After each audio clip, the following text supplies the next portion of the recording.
الله أكبر الله أكبر الله أكبر الحمد لله نحمده ونستعينه ونستغفره ونؤمن به ونتوكل عليه ونعوذ بالله من شرور أنفسنا ومن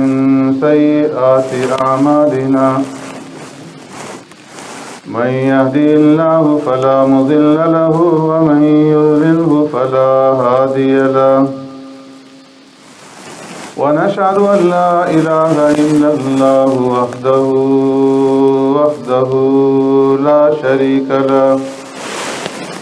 ونشهد أن سيدنا ونبينا ومولانا محمدا عبده ورسوله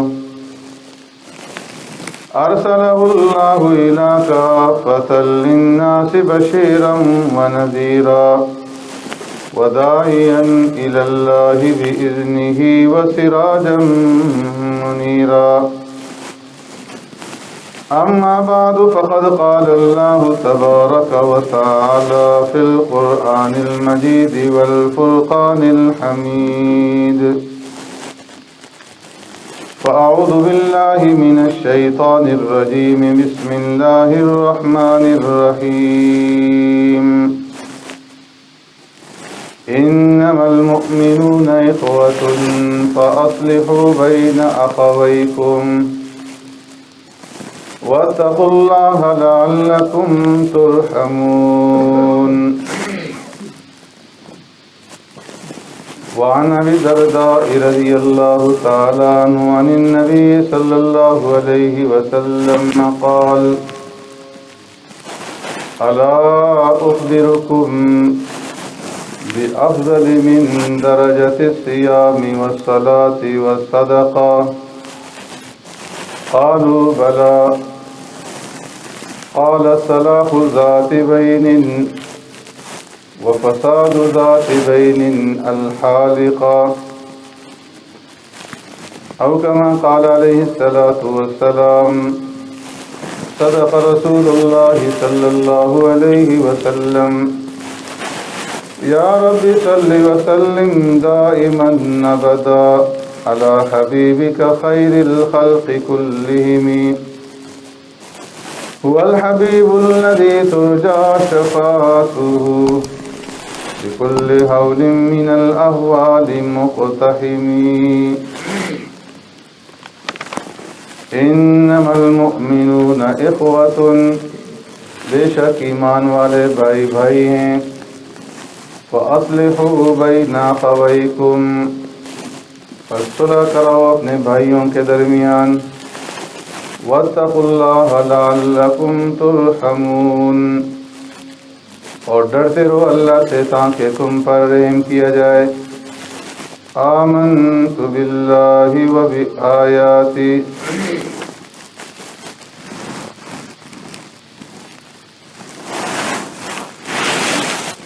بات کرنی تو باہر چلے جائیں اور باقی توجہ کے ساتھ قریب ہو کر کے بات کریں حضرات گرامی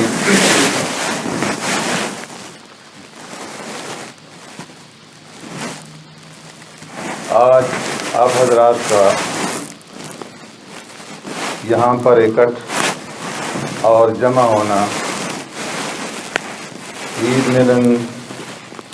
پارٹی کے نام سے ہوا ہے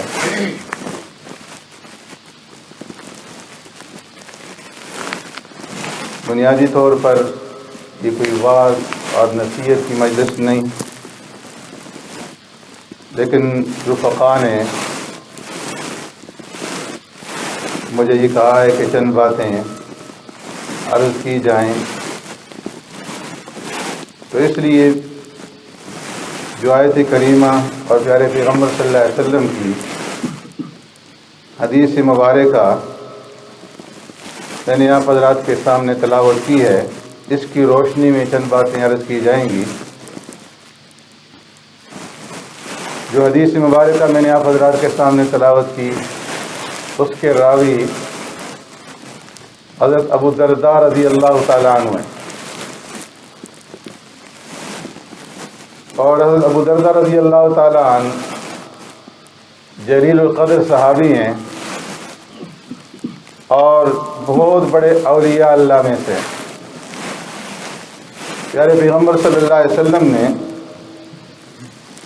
ان کو امین هذه الامہ اور حکیم هذه الامہ کے القاب سے نوازا ہے کہ یہ اس امت کے حکیم ہیں۔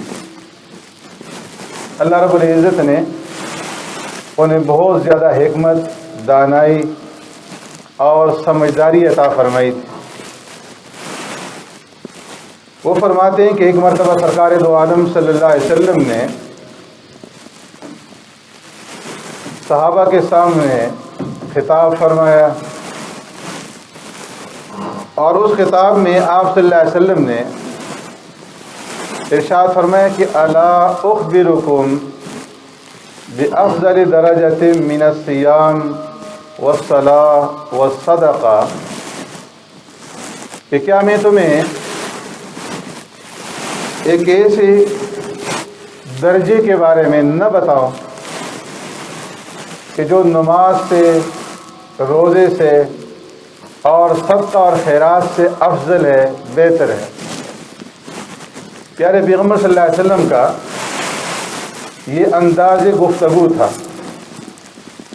آپ صلی اللہ علیہ وسلم جب کسی اہم بات کو بیان کرنا چاہتے تھے اور کسی بات کی اہمیت لوگوں کے دلوں کے اندر بٹھانا چاہتے تھے، کسی بات کی طلب جو ہے لوگوں کے دلوں کے اندر پیدا فرمانا چاہتے تھے، تو سوالیہ انداز اپناتے تھے۔ صحابہ اکرام سے سوال کرتے تھے اور سوالیہ انداز میں خطاب فرماتے تھے کہ کیا میں تمہیں یہ نہ بتاؤں، تاکہ جو سننے والا ہے، مخاطب ہے، اس کے اندر طلب پیدا ہو جائے،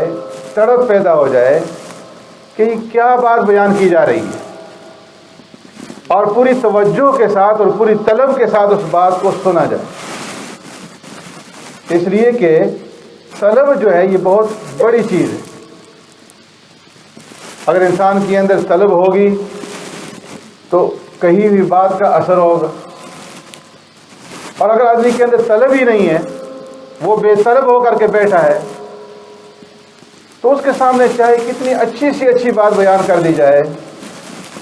اس کو کتنا بہتر سے بہتر نسخہ بتا دیا جائے، اور بہترین سے بہترین جو ہے اس کو نصیحت کر دی جائے، لیکن اس کے اوپر کچھ اثر نہیں ہوگا، اس لیے کہ اس کے اندر طلب ہی نہیں۔ تو اس لیے فرمایا کہ طلب جو ہے یہ بہت بڑی چیز ہے اور بہت بڑی نعمت۔ بزرگان دین فرماتے ہیں کہ مسلمانوں کی کامیابی کا جو بہت بڑا راز ہے وہ اس کے اندر ہے کہ اس کے اندر دین کی طلب اور دین پر عمل کرنے کی طلب۔ اسے مولانا روبی رحمۃ اللہ تعالیٰ علیہ فرماتے ہیں آب کم جو تشنگی آور بدست، آب کم جو تشنگی آور بدست، کہ بجوشت آب از بالا و پس، فرمایا کہ تم جو ہے پانی کی تلاش نہ کرو، بلکہ اپنی اندر پہلے پیاس پیدا کرو، اور جب پیاس پیدا ہو جائے گی تو فرمایا کہ پھر پانی جو ہے وہ اوپر سے نیچے سے ہر طرف سے جوش مارے گا۔ تو اس لیے طلب جو ہے وہ بہت بڑی چیز ہے۔ جب تک انسان کے اندر طلب نہیں ہوگی، دین کی طلب نہیں ہوگی، دین کے اوپر عمل کرنے کی طلب نہیں ہوگی، اس وقت تک جو ہے اسے کوئی فائدہ نہیں ہوگا۔ تو اس لیے فرمایا کہ ہر چیز کی جو طلب ہوتی ہے وہ اہمیت رکھتی ہے۔ ایک انسان ہے، اسے بھوک لگی ہے، اب بھوک کے اندر اسے کھانے کی طلب ہے، تو فرمایا کہ اس کو جب کھانے کی طلب لگ گئی ہے تو اب اس کے سامنے کوئی بھی بات بیان کریں گے تو اس کے اوپر اثر نہیں ہوگا، جب تک کہ اس کو کھانا نہ مل جائے، اس کی بھوک مٹ نہ جائے، کسی چیز کے اندر اس کا دل نہیں لگے گا۔ پیاسا ہے، اس کو پانی کی طلب ہے، جب تک اس کو پانی نہ مل جائے کسی چیز کے اندر اس کا دل جو ہے وہ نہیں لگے گا۔ تو اس لیے فرمایا کہ جب تک دین کی طلب نہیں ہوگی اس وقت تک دین کی بات کا اثر بھی نہیں ہوگا۔ صحابہ اکرام رضوان اللہ اجمعین کے اندر یہ طلب تھی، یہ فکر تھی، اور ہر وقت اس فکر کو سامنے رکھ کر کے وہ اپنی زندگی گزارتے تھے۔ یہی طلب تھی کہ حضرت حنظلہ رضی اللہ تعالیٰ عنہ پیارے پیغمبر صلی اللہ علیہ وسلم کی خدمت میں جا پہنچے۔ حضرت حنظلہ فرماتے ہیں کہ ہم سرکار دو عالم صلی اللہ علیہ وسلم کی مجلس میں تھے، آپ صلی اللہ علیہ وسلم کی مجلس سے اٹھ کر کے گھر میں آئے، بیوی بچوں کے ساتھ کام کاج کے اندر مشغول ہو گئے، بچوں کے ساتھ ہنسی مذاق کے اندر لگ گئے، تو دل کی جو کیفیت سرکار دو عالم صلی اللہ علیہ وسلم کی مجلس میں تھی وہ بدل گئی۔ باہر آئے، صدیق اکبر رضی اللہ تعالیٰ عنہ آ گئے، فرمایا کیف انت یا حنظلہ، اے حنظلہ کیسے ہو؟ فرمایا نافق حنظلہ، حنظلہ تو منافق ہو گئے۔ ابوبکر صدیق نے فرمایا کہ ایسی بات نہیں کہا کرتے، یہ کیا کہہ رہے ہو؟ فرمایا کہ حنظلہ منافق ہو گیا۔ صدیق اکبر نے فرمایا کیسے؟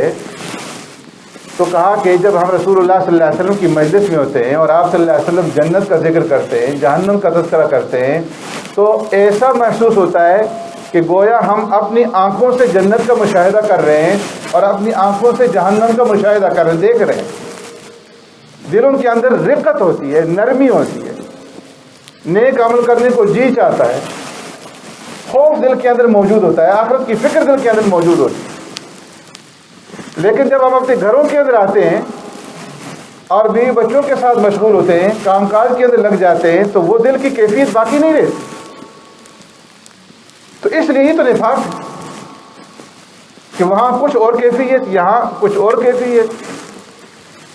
صدیق اکبر رضی اللہ فرمایا کہ یہ تو میرا بھی یہی حال ہے، آؤ چلے سرکار دو عالم صلی اللہ علیہ وسلم کے پاس اور ان سے جا کر کے پوچھتے ہیں۔ دونوں گئے، پیارے پیغمبر صلی اللہ علیہ وسلم کی خدمت میں پہنچے تو حنظلہ رضی اللہ نے فرمایا کہ یا رسول اللہ نافق حنظلہ، حنظلہ تو منافق ہو گیا۔ فرمایا کیسے؟ کہا یا رسول اللہ آپ کی مجلس میں ہوتے ہیں تو ہمارے دل کی یہ کیفیت ہوتی ہے کہ جب آپ جنت اور دوزخ کا تذکرہ کرتے ہیں تو یوں لگتا ہے کہ ہم اپنی آنکھوں سے جنت اور دوزخ کو دیکھ رہے ہیں، دلوں کے اندر نرمی اور رقت ہوتی ہے، لیکن آپ کے پاس سے اٹھ کر کے گھر میں جاتے ہیں تو کیفیت بدل جاتی ہے۔ تو یہ تو منافقت کی علامت ہوئی۔ آپ صلی اللہ علیہ وسلم تسلی دی اور فرمایا کہ اے حنظلہ اگر تمہاری کیفیت ہر وقت ایسی ہی رہے جس طرح کہ تم میری مجلس کے اندر رہتی ہے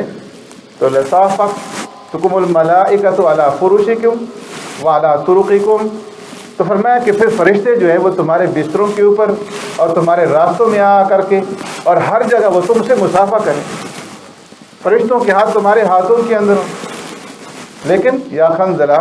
ساعتن و ساعتن و ساعتن، یہ تو وقت وقت کی بات ہے۔ ایک وقت میں انسان کی کیفیت ایک طرح کی ہوتی ہے، دوسرے وقت میں انسان کی کیفیت دوسری طرح کی ہوتی ہے۔ ہر وقت ایک کیفیت کے اندر انسان نہیں رہ سکتا۔ تو اس لیے اس کی فکر نہ کرو، اللہ نے جو تمہیں بتایا ہے، جو احکامات دی ہیں، ان کے مطابق چلتے رہو، اس کے مطابق زندگی گزارتے رہو، تو انشاءاللہ بیڑا جو ہے وہ پار ہو جائے گا۔ تو اس سے فرمایا صحابہ اکرام کا یہ حال تھا کہ چھوٹی چھوٹا جو عمل تھا، چھوٹی چھوٹی جو بات تھی، اس کو کرتے وقت یہ ڈر لگا رہتا تھا کہ آیا یہ اللہ کے حکموں کے مطابق ہے یا نہیں، اس بات کے اندر اللہ کی رضامندی ہے یا نہیں، میرا یہ عمل، میرا یہ کام کہیں اللہ کی ناراضگی کا سبب تو نہیں بن رہا، اور میں اس کام کی وجہ سے دوزخ کا مستحق تو نہیں بن رہا۔ انہیں یہ فکر تھا کہ ہم نے مرنا ہے اور مرنے کے بعد اللہ کے سامنے پیش ہونا ہے اور پھر اپنی زندگی کا حساب کتاب دینا ہے، اس کے بعد یہ جنت ہے یا دوزخ ہے، معلوم نہیں ہمارا کیا انجام بنے گا، کیا حال ہو۔ فاروق اعظم رضی اللہ تعالیٰ عنہ ہیں، جلیل قدر صحابی ہیں، خلیفہ ثانی ہیں، پیارے پیغمبر صلی اللہ علیہ وسلم نے ان کے بارے میں فرمایا کہ لو کان بعدی نبی لکان عمر،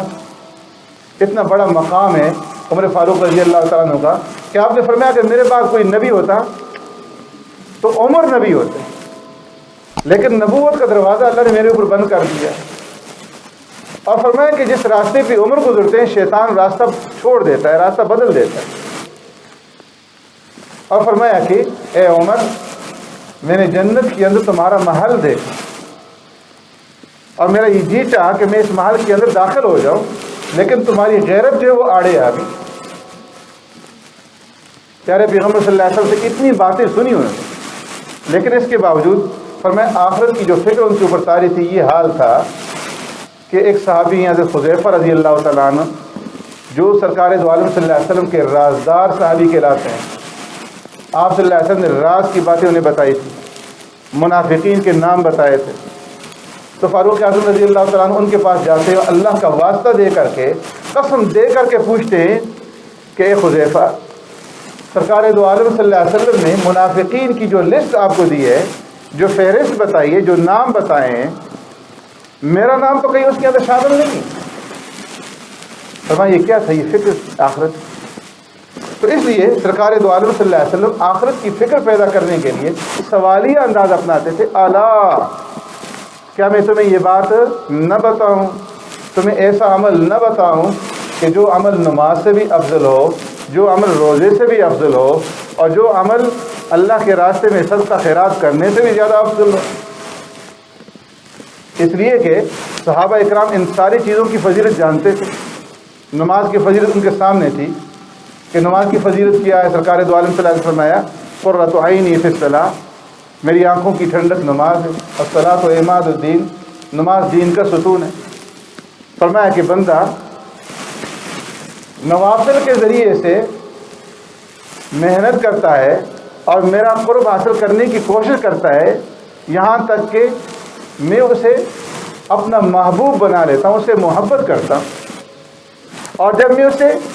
اپنا محبوب بنا لیتا ہوں تو فرمایا کہ کنت سمعہ الذی یسمع بہ وبصرہ الذی یبصر بہ، پھر میں اس بندے کے کان بن جاتا ہوں جس سے وہ سنتا ہے، اس کی آنکھیں بن جاتا ہوں جس سے وہ دیکھتا ہے، اس کے ہاتھ بن جاتا ہوں جس سے وہ پکڑتا ہے، اس کے پاؤں بن جاتا ہوں جس سے وہ چلتا ہے۔ یعنی اس بندے کا پھر ہر ایک عمل میری رضا اور میری منشا اور میری خوشنودی کے مطابق ہوتا ہے، اور میری مرضی کے بغیر اس کا کوئی قدم نہیں اٹھتا۔ اس کا دیکھنا بھی میری مرضی کے مطابق، اس کا سننا بھی میری مرضی کے مطابق، اس کا پکڑنا اور اس کا چلنا جو ہے وہ بھی میری مرضی کے مطابق بن جاتا ہے۔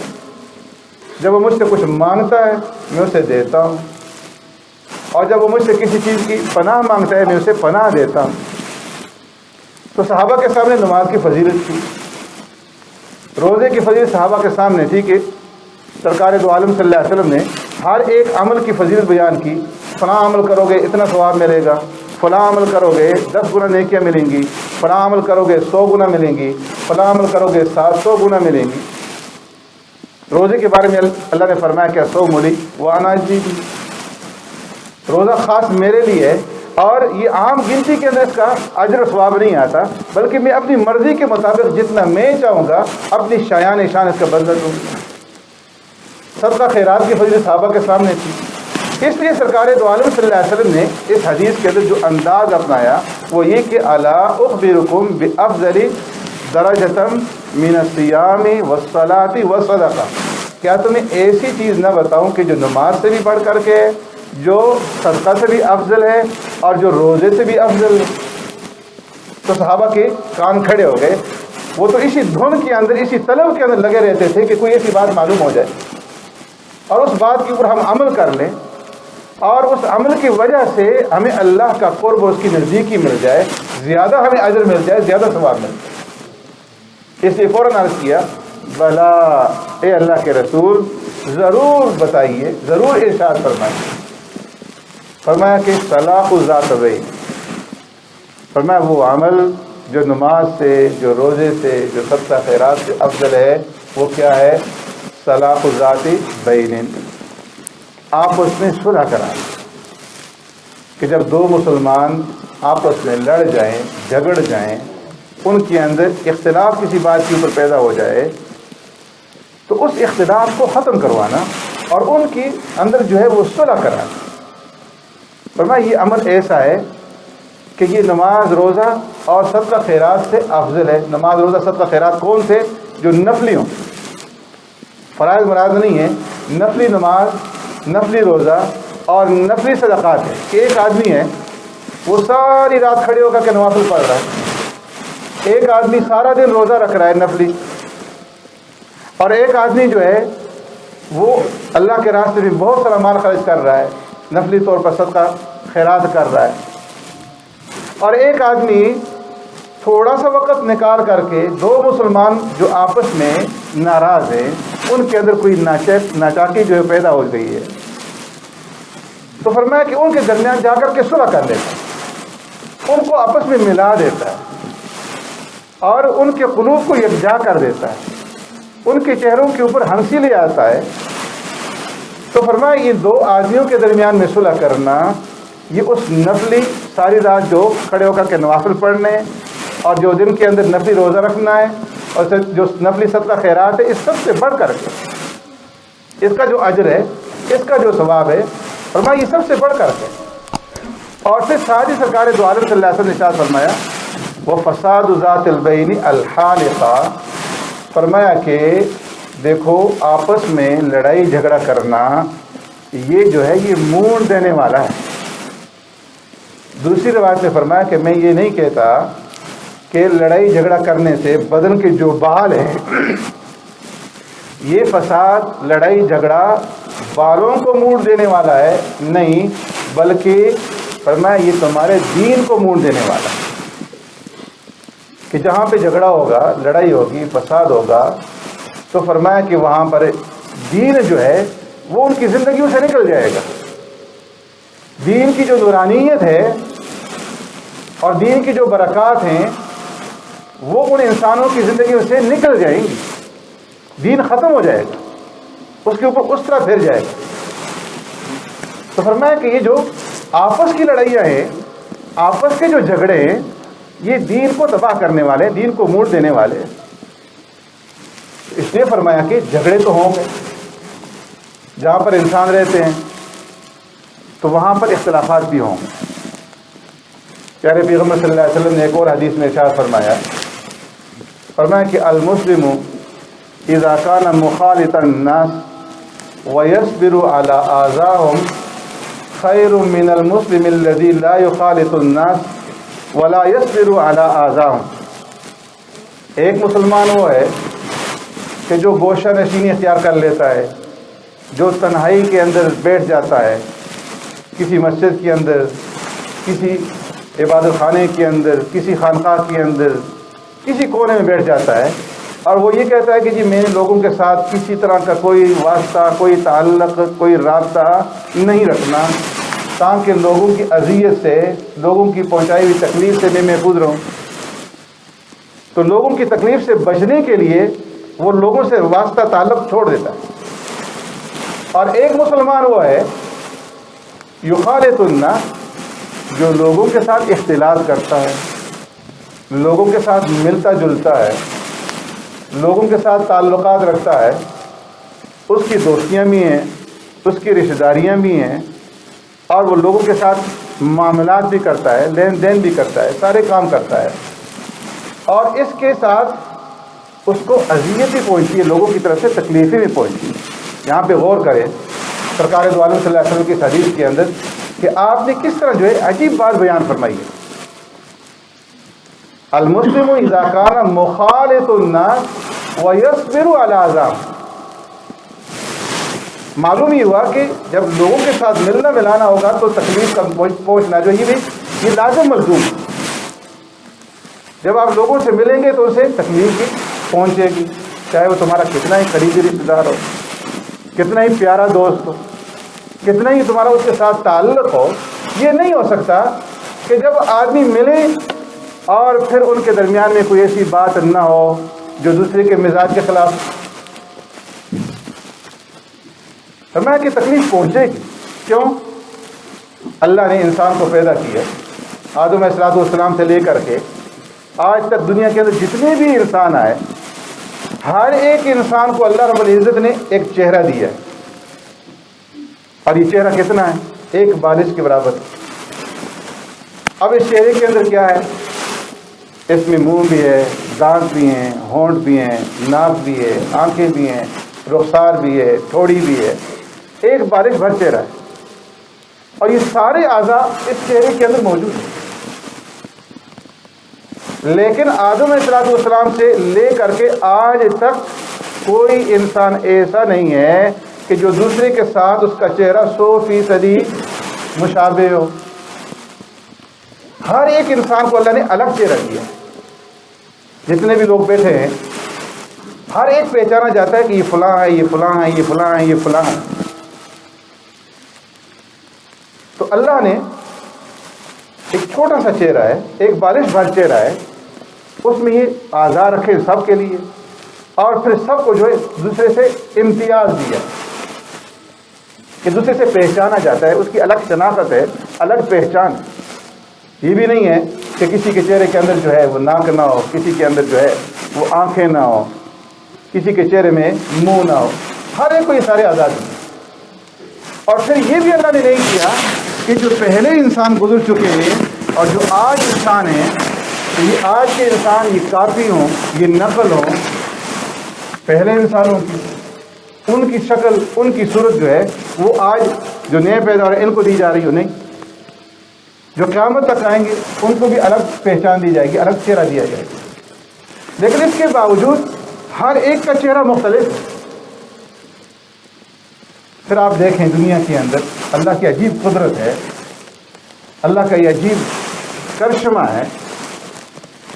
کہ جتنے بھی انسان ہیں جو نسلوں کے اعتبار سے دیکھیں تو پھر نسل کے اعتبار سے ان میں ایک چیز جو وہ مشترک ہے، اور ایک چیز ایسی ہے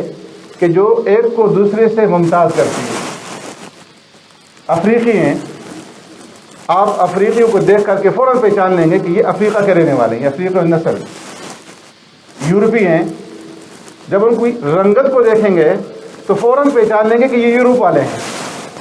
ایشیائی ہیں تو دیکھنے کے ساتھ ہی معلوم ہو جائے گا کہ یہ ایشیا کا رہنے والا ہے۔ یہ کیا ہے؟ مشترک ہے ایک چیز۔ اور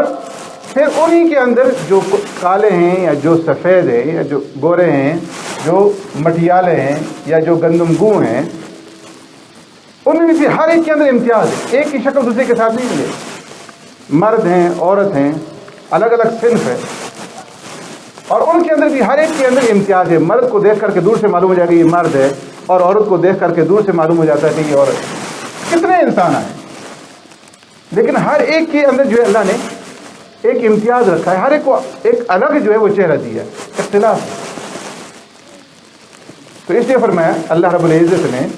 اَيَحْسَبُ الْإِنسَانُ أَن لَّن نَّجْمَعَ عِظَامَهُ، فرمایا صرف یہی بات نہیں کہ اللہ رب العزت نے انسان کے چہروں کو جدا جدا شناخت دی ہو، بلکہ اللہ نے یہ جو انگلیوں کے پورے ہیں، ان پوروں کو بھی ہر ایک انسان کا جو پورا ہے وہ الگ الگ ہے۔ جو اہم کاغذات ہوتے ہیں آپ اس کے اوپر سگنیچر بھی کرتے ہیں، دستخط کرتے ہیں، اور اس کے ساتھ ساتھ جو ہے انگوٹھا بھی لگایا جاتا ہے۔ کیوں؟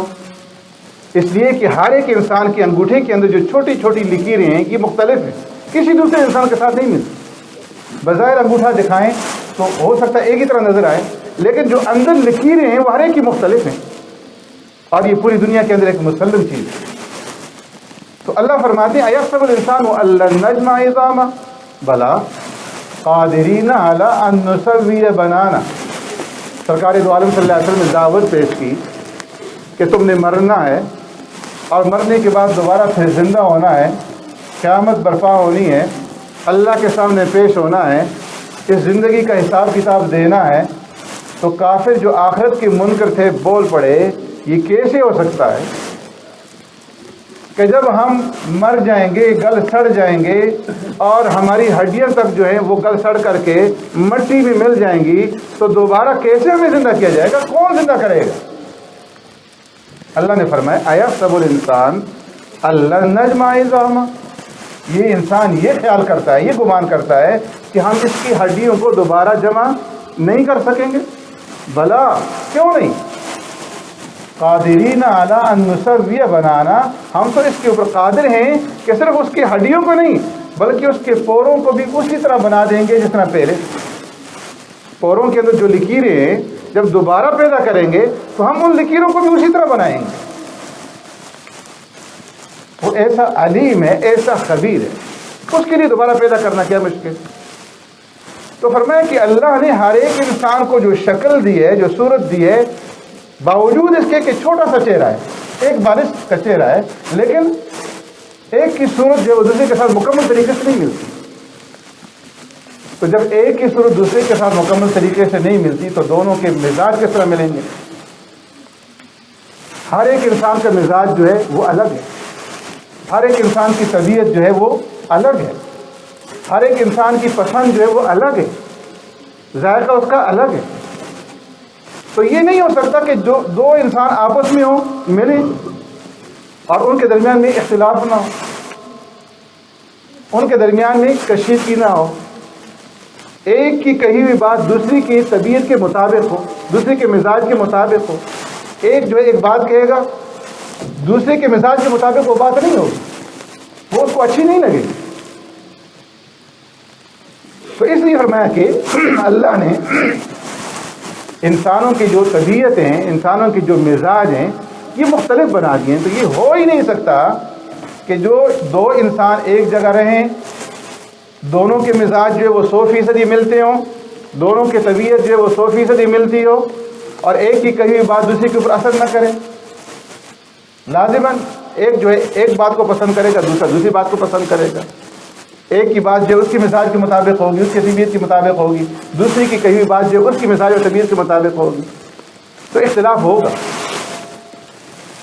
جہاں انسان ہوں گے جہاں اختلاف ہوگا، جہاں برادریاں ہوں گی، جہاں پر کنبہ ہوگا، خاندان ہوگا، وہاں پہ اختلافات بھی ہوں گے. بھائی بھائی سے بھی اس کے اندر بھی اختلاف ہوگا، میاں بیوی کے اندر بھی اختلاف ہوگا. تو اس سے فرمایا کہ جتنا بھی قریبی رشتہ ہو، یہ نہیں ہو سکتا کہ ان کے درمیان میں جھگڑا نہ ہو، ان کے درمیان میں اختلاف نہ ہو. اس لیے کہ طبیعتیں مختلف ہیں، ہر ایک مزاج مختلف ہیں ہر ایک. تو اس لیے فرمایا کہ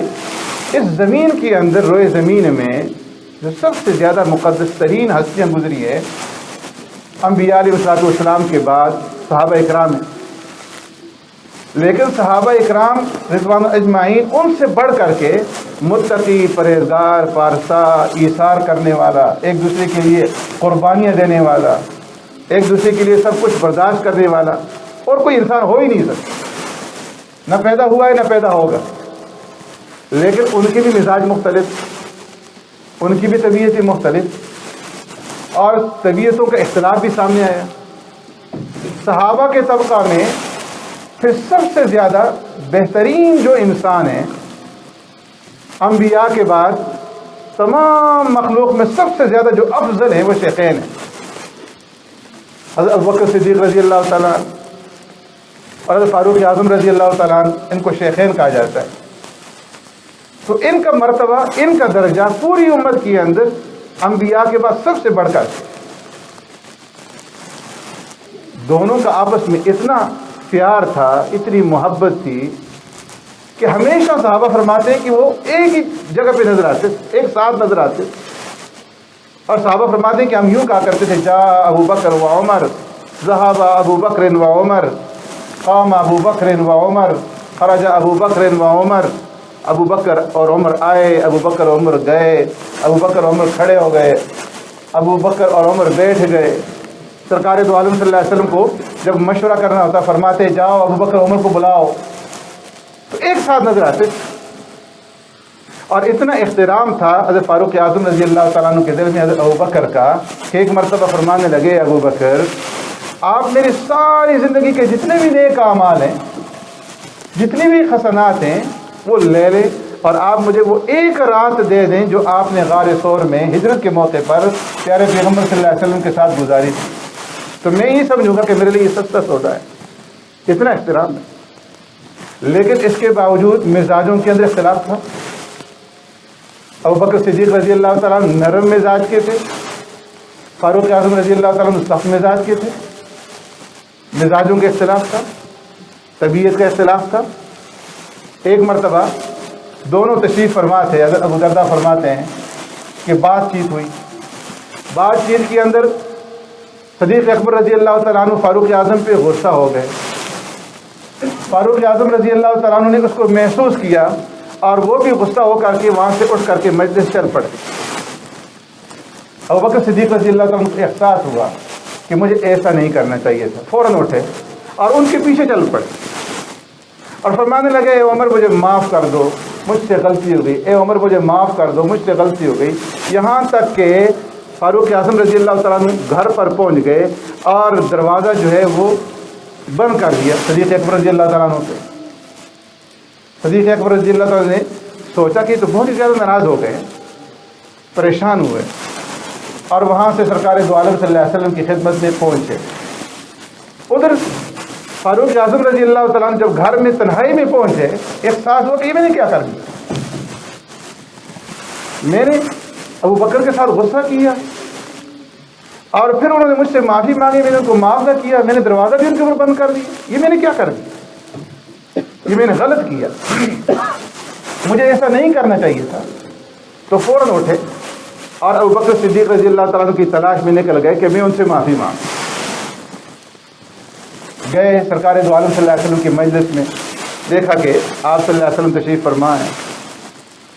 اور ابو بکر صدیق رضی اللہ تعالیٰ عنہ تشریف فرما ہیں۔ حضرت ابو دردہ فرماتے ہیں کہ جس وقت صدیق اکبر رضی اللہ تعالیٰ عنہ آ رہے تھے تو سرکار دو عالم صلی اللہ علیہ وسلم نے صدیق اکبر کے چہرے کو دیکھ کر کے پہچان لیا یا اللہ نے وحی کے ذریعے سے بتا دیا، تو آپ نے مجلس میں جو موجود صحابہ تھے ان سے فرمایا کہ ان صاحبکم ھذا قد غامر، کہ یہ جو تمہارے دوست آ رہے ہیں کسی سے لڑ کر کے آ رہے ہیں اور نیکی کے اندر یہ سبقت کر چکے ہیں۔ ابوبکر صدیق بیٹھے ہوئے تھے، فاروق اعظم آ گئے، آ کر کے سرکار دو عالم صلی اللہ علیہ وسلم کو سلام کیا، بیٹھ گئے اور پھر سارا واقعہ بیان کرنا شروع کر دیا، یا رسول اللہ یوں ہوا، مجھے معاف کر دیجئے، مجھ سے غلطی ہو گئی۔ ابو دردہ فرماتے ہیں کہ سرکار دو عالم صلی اللہ علیہ وسلم غصہ ہو گئے۔ اب سرکار دو عالم صلی اللہ علیہ وسلم جب غصہ ہوئے تو صدیق اکبر رضی اللہ تعالیٰ عنہ عرض کرنے لگے واللہ لأنا كنت أعظم یا رسول اللہ، اے اللہ کے رسول، اللہ کی قسم مجھ سے غلطی ہوئی ہے، اب عمر کی کوئی غلطی نہیں، آپ عمر کو کچھ بھی نہ کہیں، میری غلطی تھی، میں نے ظلم کیا، میں نے زیادتی کی، اے اللہ کے رسول فاروق اعظم کا کوئی قصور نہیں۔ اور فاروق اعظم کہہ رہے ہیں کہ اے اللہ کے رسول مجھ سے غلطی ہو گئی۔ سرکار دو عالم صلی اللہ علیہ وسلم نے اس موقع پہ فرمایا کہ کیا تم میرا جو ساتھی ہے، میرا جو رفیق ہے، اس کو میرے لیے نہیں چھوڑو گے؟ دو دفعہ یہ فرمایا اور فرمایا کہ دیکھو انی قلت یا ایھا الناس انی رسول اللہ الیکم جمیعا فقلتم کذبت وقال ابو بکر صدقت، کہ تم وہ لوگ ہو کہ جب میں نے یہ کہا کہ اے لوگو اللہ نے مجھے تم سب کی طرف نبی بنا کر کے، رسول بنا کر کے بھیجا ہے، تو تم سب نے کہا کہ تم غلط کہتے ہو، تم جھوٹ کہتے ہو۔ اور ابو بکر وہ شخص ہے کہ اس نے سب سے پہلے یہ کہا کہ صدقت، آپ نے سچ کہا، آپ جو ہے ہماری طرف اللہ کے رسول بن کر کے آئے ہیں، مبعوث ہوئے۔ تو عرض کرنے کا مطلب یہ کہ یہ جو حضرات ہیں ابوبکر صدیق رضی اللہ تعالیٰ عنہ اور فاروق اعظم پوری امت میں انبیاء کے بعد سب سے زیادہ مقدس ترین ہستیاں ہیں، سب سے افضل ترین ہستیاں ہیں، لیکن اس کے باوجود آپ نے دیکھا مزاج مختلف ہیں، طبیعت مختلف ہے، اختلاف ہوا، لیکن اس اختلاف کو کھینچا نہیں، آگے بڑھے۔ ازواج مطہرات ہیں، پوری دنیا کے اندر، پوری امت کے اندر کوئی عورت ایسی نہیں ہو سکتی جو ازواج مطہرات سے زیادہ اپنے خاوند، اپنے شوہر سرکار دو عالم صلی اللہ علیہ وسلم کی عزت کرنے والی ہو، اطاعت کرنے والی ہو، فرما برداری کرنے والی ہو۔ لیکن اس کے باوجود ازواج مطہرات اور پیارے پیغمبر صلی اللہ علیہ وسلم کے درمیان بھی طبیعتوں کا اختلاف ہوا، بعض باتیں پیارے پیغمبر صلی اللہ علیہ وسلم کی مزاج کے خلاف ہوئیں، آپ صلی اللہ علیہ وسلم نے 1 مہینہ تک ان سے دوری اختیار کی۔ جب انہوں نے مطالبہ کیا کہ یا رسول اللہ صلی اللہ علیہ وسلم ہمارے اخراجات کو بڑھا دیجیے، مسلمانوں کو وسعت ہو گئی، مال غنیمت ان کے اندر تقسیم ہوا، انہوں نے یہ سوچا کہ سرکار دو عالم صلی اللہ علیہ وسلم نے بھی کچھ حصہ اپنے لیے رکھ لیا ہوگا،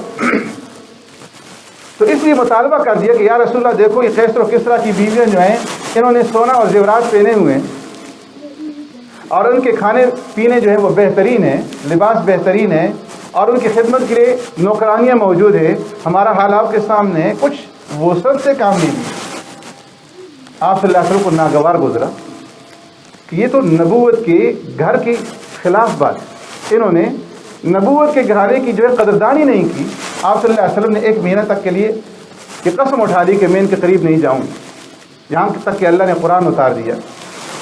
یا نساء النبی ان کنتن تردن الحیات الدنیا وزینتها فتعالین امتعکن واسرحکن سراحا جمیلا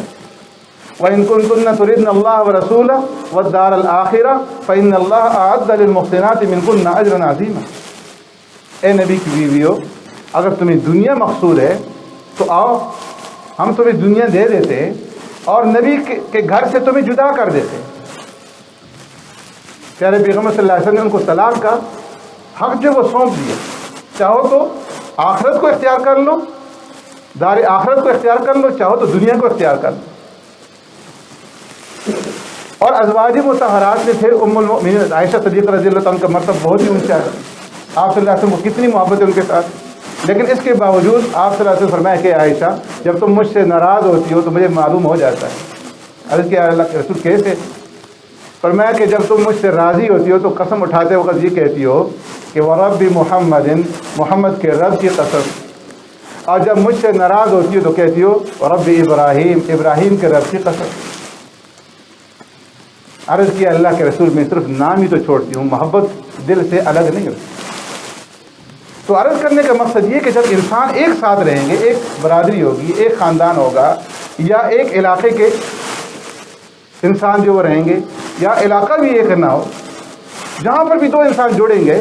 تو ان کا مزاج جو ہے وہ دوسرے سے ہر ایک کا مختلف ہوگا، اور اس اختلاف کی وجہ سے ایک کی بات دوسرے کو بری لگے گی، ایک کی بات دوسرے کی مزاج اور طبیعت کے مطابق نہیں ہوگی۔ لیکن اگر کسی کے اندر اختلاف پیدا ہو جائے، خاندانوں کے اندر رشتے ہوتے ہیں، رشتے ٹوٹ جاتے ہیں، پھر اس اختلاف کو لے کر کے لمبا کھینچتے ہیں۔ فرمایا یہ کھینچاؤ جو ہے، اختلاف کا ہونا یہ تو یقینی ہے، یہ ہوگا، لیکن اختلاف کو لمبا کرنا، لڑائی جھگڑے کو کھینچنا، اس کو طول دینا، فرمایا یہ ٹھیک ہے۔ اگر ایسا کریں گے تو یہ الحالقہ، یہ انسان کے دین کو جو ہے وہ تباہ کرنے والی چیز۔ اس لیے خاندانوں میں لڑائیاں ہو جائیں، بری بات لگ جائے ایک دوسرے کو، تو اس کو وہیں پہ ختم کر دیں، معاف کر دیں اور صبر سے کام لیں۔ اس لیے آپ حضرات سے گزارش ہے کہ خاندانوں کے اندر جو لڑائیاں ہیں، جو جھگڑے ہیں، جو اختلافات ہیں، ان کو ختم کیجیے، اور ان اختلافات اور لڑائیوں کو کھینچ کر کے مسجد تک نہ پہنچائیے۔ مسجد کو آباد کیجیے، اپنے گھریلو اختلافات جو ہیں ان کی وجہ سے مسجد کی آبادی کو متاثر نہ کریں، بلکہ ان اختلافات کو ختم کریں کہ آپ صلی اللہ علیہ وسلم فرمایا کہ یہ نماز سے بھی، روزے سے بھی اور صدقہ خیرات سے بھی زیادہ کیا ہے، یہ افضل ہے۔ اور اگر اختلافات کو کھینچو گے تو دین نکل جائے، دین کی جو نورانیت ہے، دین کی جو برکات ہیں، وہ زندگیوں سے، گھروں سے نکل جائے گی۔ تو اس لیے جہاں پہ کہ اختلاف نظر آ رہا ہے، بیچ میں پڑھ کر کے وہاں پہ صلح صفائی کریں، دو بھائیوں کو آپس میں جوڑیں، ان کے سینے ملوائیں، ان کے دلوں کو ملوائیں، ان کے چہروں کے اوپر خوشی لائیں۔ فرمایا کہ یہ ایسی چیز ہے کہ اس کے ذریعے سے فرمایا کہ پھر اللہ رب العزت جو ہے وہ تمہارے اوپر برکات کا نزول فرمائیں۔ تو اس لیے ایک تو یہ گزارش کہ خاندان کے اندر جو اختلافات ہیں، ایک دوسرے کے ساتھ ملنے ملانے میں جو بات چیت ہوتی ہے، ایک کی بات جو دوسرے کو بری لگتی ہے، اس کو درگزر کیا جائے، ایک دوسرے کو معاف کیا جائے، ایثار کا جذبہ جو ہے وہ ہر ایک اختیار کرے۔ حضرت نانوتوی رحمۃ اللہ تعالیٰ علیہ سے حضرت امداد اللہ مہاجر مکی رحمۃ اللہ تعالیٰ نے فرمایا کہ جھگڑوں کو ختم کرنے کے دو اصول ہیں، اگر یہ دو اصول اپنا لو گے تو جھگڑے بالکل فنا ہو جائیں گے، ختم ہو جائیں گے۔ ایک تو یہ کہ اپنے اندر تواضع پیدا کر لو، عاجزی پیدا کر لو، اور دوسرا یہ کہ ایثار پیدا کر لو۔ انسان یہ سمجھے کہ بھئی میں تو ہوں اللہ کا بندہ، میری اگر میرا آدمی جو ہے میری بے عزتی کرتا ہے تو میں تو ہوں ہی بندگی کرنے والا، میرا کوئی مقام ہی نہیں ہے، میرا کوئی مرتبہ بھی نہیں ہے، یہ کرتا ہے تو کرنے دو، صبر کر لے اور دوسرے مسلمان کو معاف کر دے، ایثار اس کا حق بنتا ہے، وہ حق کے اوپر ہے، دوسرا نہ حق کے اوپر ہے۔ لیکن فرمایا کہ باوجود حق پہ ہونے کے اگر ایک آدمی دوسرے کو معاف کر دے گا، انا زعیم ببیت فی ربد الجنہ، فرمایا سرکار دو عالم صلی اللہ علیہ وسلم نے کہ وہ آدمی کہ جو حق کے اوپر ہے اور جو چاہے تو اپنا حق وصول کر سکتا ہے، مقدمہ دائر کر کے مقدمے کے ذریعے سے وہ اپنا حق لے سکتا ہے، کسی اور طریقے کو استعمال کر کے وہ اپنا حق وصول کر سکتا ہے، اس کے اوپر وہ قادر ہیں۔ لیکن اس کے باوجود وہ اختلاف کو بڑھانے سے بچنے کے لیے، لڑائی جھگڑے کو بڑھانے سے بچنے کے لیے کہ اگر میں یہ حق وصول کروں گا معاملہ اور بڑھے گا، فائدہ کچھ بھی نہیں ہے، وہ اپنے حق کو چھوڑ دیتا ہے۔ تو سرکار دو عالم صلی اللہ علیہ وسلم فرماتے ہیں کہ میں یہ ضمانت دیتا ہوں اس آدمی کے لیے جنت کے بیچوں بیچ گھر کی، انا زعیم ببیت فی الجنہ لمن ترک المراء وهو محق، وہ حق کے اوپر ہے لیکن جھگڑے کو طول نہیں دیتا، جھگڑے کو مٹانے کے لیے اپنا حق چھوڑ دیتا ہے، پر میں اس کے لیے یہ ضامن ہوں، ضمانت دیتا ہوں جنت کے بیچوں بیچ گھر کی۔ کسی اور عمل کے بارے میں سرکار دو عالم صلی اللہ علیہ وسلم نے یہ ضمانت نہیں دی، لیکن حق پر ہونے کے باوجود جھگڑے کو چھوڑ دیتا ہے، اختلاف کو آگے نہیں بڑھاتا اور صلح کر لیتا ہے، جھک جاتا ہے، تو فرمایا کہ میں اس کے لیے جنت کے بیچ میں گھر کا ذمہ دار ہوں۔ اللہ رب العزت ہمیں عمل کرنے کی توفیق نصیب فرمائے۔